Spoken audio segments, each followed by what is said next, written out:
মির্জা শায়ান মুগ্ধ। পর্ব সংখ্যা 52 ক। লিখেছেন জান্নাতুল ফেরদৌস মিথিলা। কণ্ঠে জান্নাতুল ফেরদৌস মোহনী। চিনে নামায় একেবারে টোটলা ধরে টান দিলে ছিঁড়ে ফেলব। ক্ষণিকের সর্বাঙ্গে রক্ত ঝলকে ওঠে যেন হিমাংশু রায়ের। মাথার তালু খানিকটা জমাট বাঁধল অদৃশ্য দাবানল। ক্ষুদ্রতাই চোয়াল বলল শক্ত করে। দাঁত কপাটি একে অপারেশনের রুষ্টটাই কটমট শব্দ তুলে মধ্যবয়স্কের কণ্ঠে নেমে এসেছে একরাশ অসন্তুষ্টি। মুখে লাগাম টানো অধীর। ভুলে যেও না আমি সম্পর্কে তোমার বয়োজ্যেষ্ঠ।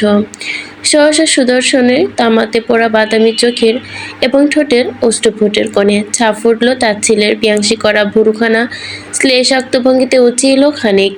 বলিষ্ঠ ঘাটে কেমন কটমট করে নাটকীয় কায়দায় কাত করে।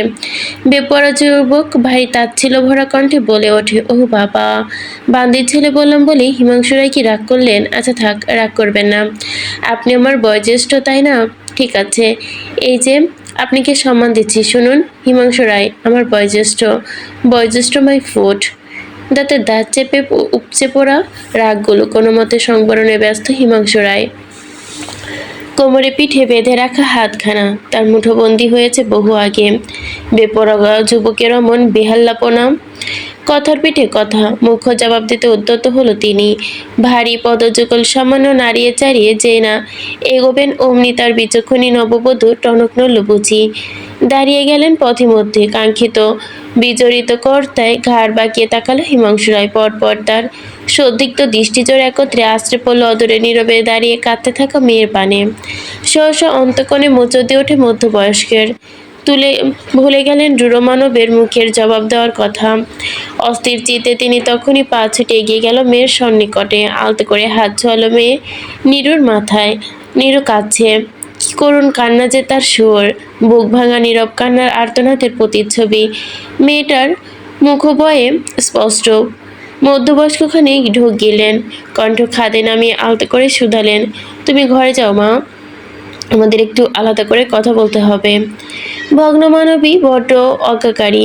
বাবার মুখ নিঃসৃত বাক্য কর্ণকার হতেই নীরবে পা বদলায় দরজার সম্মুখে। খানিক বাদে আড়াল হলো তার ক্ষুদ্র কায়া। তখনই নিশ্চিত্ত স্বাভাবিকতায় ফিরে আসে হিমাংশু রায়।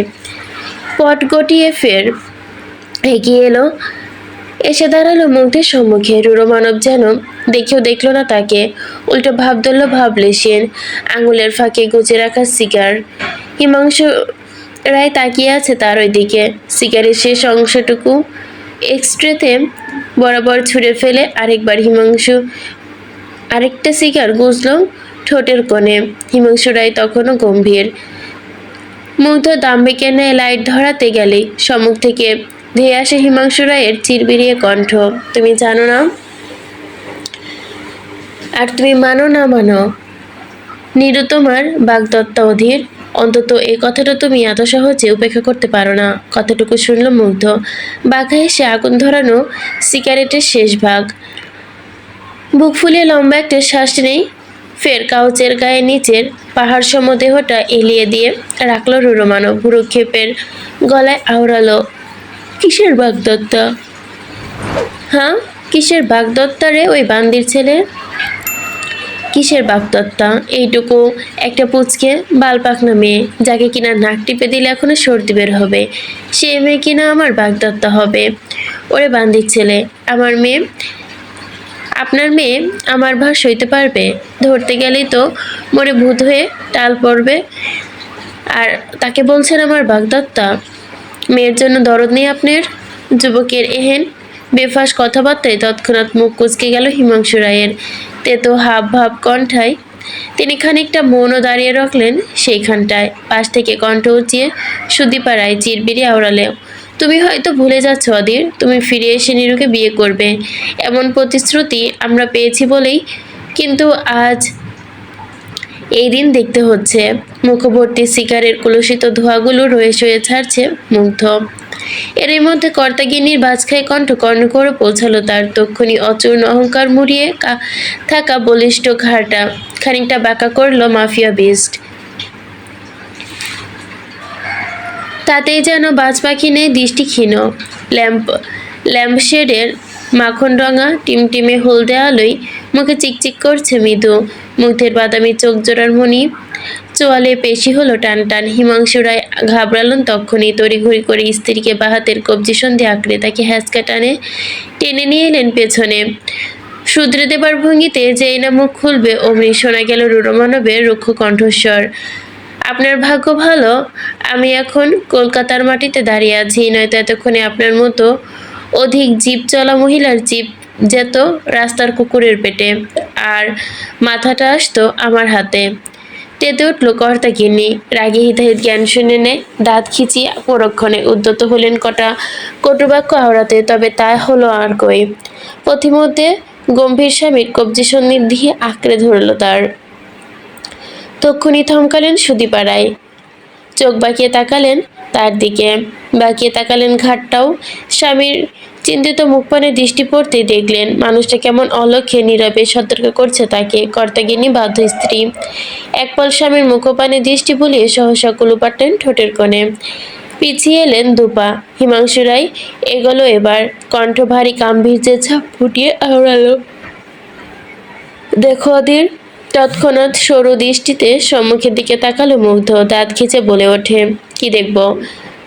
যার এক ঠ্যাং যাতায় আরেক ঠ্যাং হঠাৎ চিতায়, তাকে আমার ঘটা করে দেখার কি আছে? কোন দিক দিয়ে রূপ বের হয়েছে আপনার? কথার মাঝে হেন অকর্তৃব ব্যাককলাপে হতভম্ব হিমাংশু রায়। বিষময় চোখ দুটো গোল গোল করে তাকিয়ে আছে কেমন, বুকের ভেতর হুট করে শুরু হয়েছে চিনচিনে ব্যথা। ছেলেটার কথাই যা ঝাঁজ, প্রেশার বোধহয় বেড়ে যাচ্ছে কয়েক গুণ। তিনি আলগোছে বাহাত তুলে বুকের সনে চেপে ধরলেন, বিচক্ষণে নেই পরিস্থিতি সামলাবার উদ্দেশ্যে খানিকটা মুখ ফিরিয়ে বললেন, না না, আমাকে দেখতে বলিনি, আমি বলতে চাইছি নীরুর ব্যাপারে। নীরুর 18 বছর হবার পরপরই নীরুকে বিয়ে করবে তুমি, এমনটাই তো প্রতিশ্রুতি দেওয়া হয়েছিল। দৃষ্টিতে প্রগতা বাড়ল মুগ্ধের, চল বাড়ল ক্ষীণ ভাব, কণ্ঠে ক্রূরতার লেপ্টে সে পরক্ষণে আওড়ালো, প্রতিশ্রুতি? What the fuck of is that? কে দিয়েছিল? আমি? থমথম খেল হিমাংশু রায়। সাজানো বাক্যটা কেমন যেন এলোমেলো হয়ে যাচ্ছে তার, কপালে বাড়ল ঘামের উপস্থিতি। মানবখানিক সময় নিয়ে ফের আওড়ালো, না তবে শ্যামষ্টি, অর্থাৎ তোমার মা দিয়ে গিয়েছিল। তরাক পাহাড় সম বলিষ্ঠ দেহখানা নড়ে চড়ে ওঠে মুগ্ধের, দাঁড়িয়ে গেল হুট করে, ভুরুক্ষেপহীন কায়দায় দুহাত প্যান্টের পকেটে গুজে পায়ের গতি টানলো মাফিয়া বিষ। সম্মুখ দুয়ারের পানে অগ্রসর হতেই ভারী অথচ গমগমে গলায় আহড়ে গেল, ফাইন, তাহলে শ্যামষ্টি দেবী কে এগিয়ে বললেন আরেকটা ছেলে পয়দা করে তার সঙ্গে আপনার মেয়ের বিয়ে দিতে। আমি অধীর রায়, আপনার মেয়ে কিংবা অন্য কোনো নারীর প্রতি বিন্দুমাত্র ইন্টারেস্ট নই মাইন্ডেড। যুবক যত এগোচ্ছে তার ক্ষুদ্র কণ্ঠস্বর ঠিক ততটাই ক্ষীণ থেকে ক্ষীণ হচ্ছে, ধীরালয়ে আড়াল হচ্ছে তার পাহাড়সম দেহটা। প্রশস্ত খণ্ডের ন্যায় নীরব কামরায় ঠায় দাঁড়িয়ে আছে হিমাংশু রায়, তার দৃষ্টি নিরুত্তেজ, যেন রূঢ় মানব এমন উত্তর দিবে তিনি মোটেও হতবাক হননি। সময় এগোচ্ছে নির্বিচ্ছিন্ন কায়দায়, আগেরকার দিনের পুরনো রংচাটা দেওয়ালে সগৌরবে ঝুলন্ত অ্যান্টিক ঘড়িটা কেমন হুট করে ঘর কাঁপিয়ে টং টং করে শব্দ ছোটালো। মুহূর্তেই সম্পূর্ণ আবদ্ধ কক্ষে নীরবতা ছাপিয়ে চতুর্দিকে ছড়িয়ে গেল ঘরটির এপর বাজখাই কণ্ঠ, যার শব্দে আতকে ওঠে মাহি। ভর্ত দৃষ্টিতে হতবিম্বে নেয় তাকায় সম্মুখে, ঘড়ির বড় ঘণ্টাটা এখনো নড়ছে, ক্ষীণ হচ্ছে তার আওয়াজ, জানান দিচ্ছে রাত্রির প্রহর শেষ হবার সংকেত। সপ্তদশী সামলালো নিজেকে, তড়িঘড়ি করে যুবকের ওপর হাত দিয়ে সে ডলতে থাকে অনবরত, পেটটা কেমন যেন তড়িঘড়ি করে বুকের ওপর হাত নিয়ে সে ডলতে থাকে অনবরত, পেটটা কেমন গুড়গুড় করছে তার, যন্ত্রণা দিচ্ছে ক্ষুধা। নিষ্পাপ রমণী কেমন ঠোঁট কামড়েছে অনবরত, দুহাতে আঁকড়ে ধরেছে মেধির মসৃণ উদর, উষ্ট্রকণ্ঠ ভরা দৃষ্টিতে এদিক ওদিক তাকাচ্ছে সে। দেখতে অমন রাজকীয় কামরাটা, ঘরখানা কি সুন্দর সাজানো গোছানো, আসবাবপত্রে সে কি বাহার, চন্দন কাঠের মনমোহনী সুবাস কেমন ভুরভুর করছে ঘরে, আর শ্বশুর করে ঢুকে পড়ছে নাকের নাসারন্ধ্রে। মায়াবিনী চোখ বুঝলো, বুক ফুলে দীর্ঘ শ্বাস টানলো বর্বর। ধীরালয়ে অধৈর্যরা আলতো করে ফাঁক করে মৃদু হাসলো মাহি। সদ্য শুকনো আখিদয়ের পর্দা সরিয়ে আনমনে তাকালো ঘরের বাঁদিকে। মুহূর্তের দৃষ্টি থমকালো সপ্তদশীর। চোখ দুটো কেমন যেন আঠার ন্যায় আটকে গেল বাঁদিকের দেওয়ালে। সেখানে অমন করে ঝুলিয়ে থাকা লাল রঙা পর্দাটা কিসের? পর্দাটার আড়ালে কি আছে তবে? জানা তবে কি জানালা রয়েছে? কৌতূহলী মাহি উৎকণ্ঠায় তড়িঘড়ি নেমে গেল রাজকীয় পালঙ্ক হতে। ধীরালয়ে এগোচ্ছে সেখানে। পর্দার সন্নিকটে এসে পাটাল রুক্ষ ঘাড় উঁচিয়ে তাকালো মাহি। চোখ দিয়ে স্বর্ণপরে মাপতে লাগলো পর্দার দৈর্ঘ্য। তার হাতে দুটো উঁচাতে গেল পর্দাটা টানতে। তার মতো দুটো মানুষের উচ্চতা সমতুল্য পর্দা টানলে আদৌ খুলবে তো? বোকা মানবী তক্ষুনি দাঁত বসালো অধরের কোণে। তক্ষুনি দোনামোনা করে অবশেষে হাত বাড়ালো পর্দায়। হাতের মসৃণ তালুটা দোলদুলিয়ে পর্দার গাছ হতে বিস্ময়ে ডুবলো মাহি। মোহ বিস্তৃত বিস্ময় নেই কপাল উঠালো চোখে। কি পর্দাটা কেমন কাপড়ের তৈরি, এত মসৃণ মূলায়ন, ধরলেই তো মনে হচ্ছে হাতের মুঠোয়। প্রথমবারে হেন মসলিন কাপড় সচক্ষে দেখে ভারী হতবাক হয়েছে মাহি। হতবাক তাই বোকার ন্যায় টান বসালো কাপড়ে। অমনি ওপর থেকে ঝরঝর করে পড়ে আসে কাপড়খানি, খসে পড়ল ভূমিতে। মাহি হতভাম, তড়িৎ বেগে ভয়ে পেছাতে গেলে কয়েক কদম। ভয়ার্ত দৃষ্টি সম্মুখে তাকাতেই ফের অদৃশ্য হোঁচট খেল বোকা মানবী। টলে উঠল তার সর্বাঙ্গ। বিস্ময়ে দূরত্ব বাড়ল দু ঠোঁটের মাঝে। সম্মুখের দেওয়ালে উন্মুক্ত হয়ে আছে একখানা বিশাল তৈলচিত্র। সেথায় সুস্পষ্ট এক অপরূপার ছবি। রাজকীয় আসনে দাম্ভিকতার প্রগাঢ় ছাপে বসে আছেন তিনি। গায়ে জড়িয়ে একখানা লাল কাপড়ের সাদা পাড়ের শাড়ি, সঙ্গে মিলিয়ে পড়া ভারী ভারী অলংকার। এ যেন সাক্ষাৎ 19-20 শতাব্দীর মহারানী। কি অদ্ভুত দীপ্তি তার চোখ দুটোতে, যেন তারা এখনো জীবিত। সপ্তদশী বেঘরে ডুবল। যেই বেরোবার তালে টের পেল না কক্ষের দুয়ারে কর্কশ শব্দ। টের পেল না কেন এক রূঢ় মানবের দাম্ভিক কদম দুটোর অগ্রসরের উৎপত্তি। মাহি এইমাত্র তাকিয়ে আছে, এক মনে তাকিয়ে আছে ছবির দিকে। বেহুলা ন্যায় হাত বাড়াচ্ছে সে।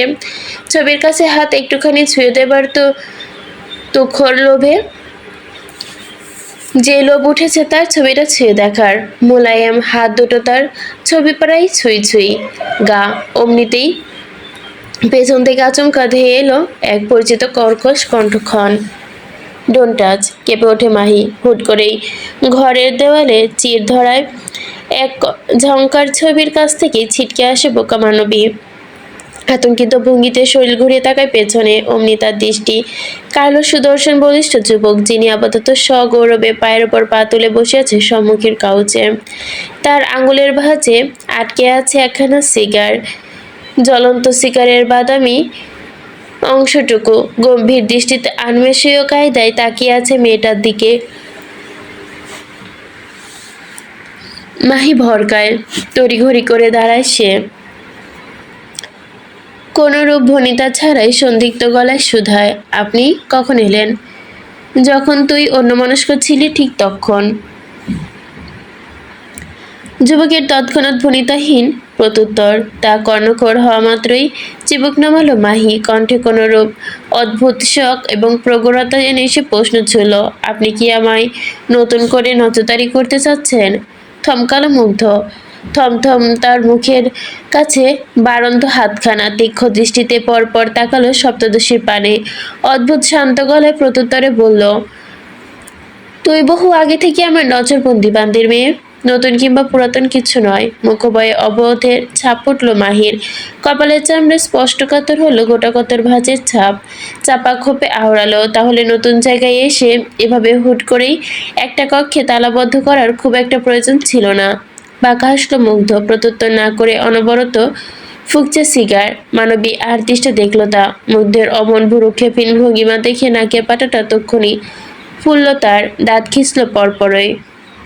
আমাকে কলকাতায় কেন এনেছেন? খবর দিতে। যুবকের ভাবলেশীন ছোট উত্তর তা কর্ণগহ্বরে প্রবেশ করতেই চমকে ওঠে মাহি। ভাব ধরে হতবুদ্ধি নেয়, গলায় অমানবীয় ঢেল।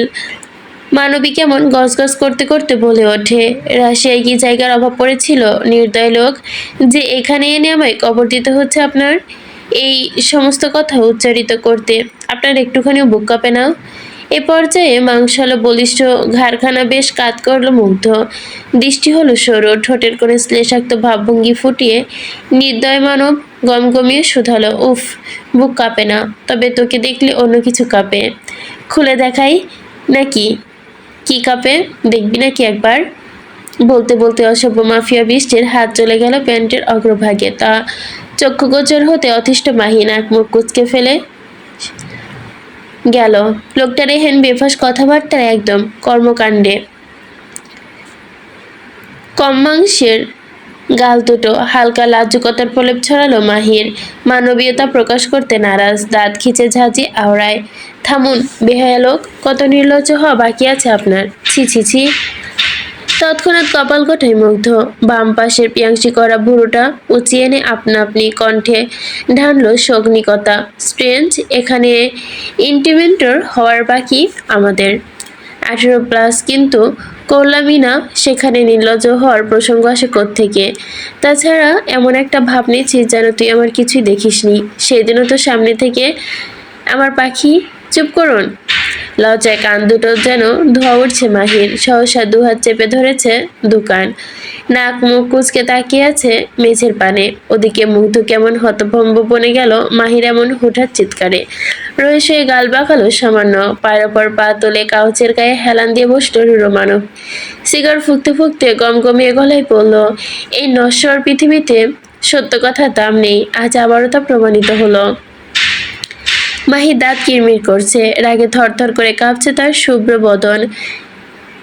সে পা বাড়ালো, রুড়ো মানবকে উপেক্ষা করে হাঁটা ধরল অন্যত্র। ঠিক তখনই তার কর্ণ করে ভেসে এলো মুগ্ধের ভারী অথচ নিরেট কণ্ঠ, আমার সামনে থেকে যাওয়ার আগে অনুমতি নিয়েছিস বান্দের মেয়ে? থমকায় মাহি, নাক ফুলিয়ে ঘাড় বাঁকিয়ে তাকায় মুগ্ধের পানে। মুখ ঝামটি মেরে বলে ওঠে, নিকুচি করেছে আপনার অনুমতি। মুগ্ধ কি হাসলো নীরবে অলক্ষে, নিম্নাংশের অধৈর্যরায় দাঁত বসিয়ে দিয়ে। হাসলো নাকি? ভাগ্যিস তা সপ্তদশীর অলক্ষেই ছিল, নয়তো এতক্ষণে ঠিক গলে যেত মেয়েটার আকাশসম রাগ। খানিক বাদেই নিজে চিরচেনা গম্ভীর খোলসে আবৃত হলো মুগ্ধ। সামান্য গলা খাকার দেওয়া চমকা শুধালেও, তোর সাহসটি ইদানিং খুব বেড়ে গিয়েছে মনে হচ্ছে। কাহিনী কি বান্দির মেয়ে? শুকনো ঢোক গেলে নিল মাহি, শটান হলো পরক্ষণে। রাগী বসে মুখ দিয়ে যা আসে তাই বলে যাচ্ছে লোকটাকে। তার মানে এই নয় যে ভয় পায় না তাকে, ভয় পায়, বড্ড পায়। এই যে এখনো পাচ্ছে। মাই হাত কসলাচ্ছে অনবরত, নিষ্পিস করতে থাকা পা দুটো আচমকাই ছুটে চলল উন্মুক্ত দুয়ারের বাইরে। মৃত সন্ত্রস্ত মানবী আর 7-5 না ভেবে কুল পেল না নীরবে তখনই ছুটে দুয়ারের পানে। আর অমনি মসৃণ পা দুটো যেই না কোঠরে চৌকাট মারাবে অমনি পেছন থেকে আচমকা টান পড়লো গলায় পেঁচিয়ে রাখা ওনার দুপাশে। মুহূর্তেই থমকে গেল মাহি, ক্ষণিকে হাঁসফাঁস করলো যেন তার রাজহংসী নেই সুকোমল সুদীর্ঘ কণ্ঠা। হাত চলে এলো গলার কাছে, পেছন থেকে এগোচ্ছে মুগ্ধ, বা হাতে ধরলেই পৌঁছালো মাহির ওড়নাটায়। সপ্তদশী স্তব্ধ, কাঁপছে তার ক্ষুদ্র বদনখানি। তুলতুল অধৈর্যকল কাঁপছে তার তীর করে। মুহূর্ত ব্যয় টের পেল লোকটা বড্ড কাছে তার। তার রাজ হুংসিনে কণ্ঠ বুঝি চেপে ধরে এক্ষণি। তার রুক্ষ ভাঁজের শনে ঠেকেছে মাহির ধনুকের ন্যায় বাঁকানো মেধিন কোমরের কিছুটা অংশ। মেরুদণ্ড তো পুরোটাই ছুঁই ছুঁই, কানের কাছে আশ্রে পড়ছে উষ্ণ নিঃশ্বাসের ছাপ। সহসা দুহাতে নিজের জামার একাংশ আঁকড়ে ধরে মাহি, চোখ দুটো কুঁচকে নেয় তড়িঘড়ি। মুগ্ধ হাসলো, রুড়ো অধৈর্যকল আলতো করে ছোঁয়ালো মেয়েটার কানের কাজ পিঠে।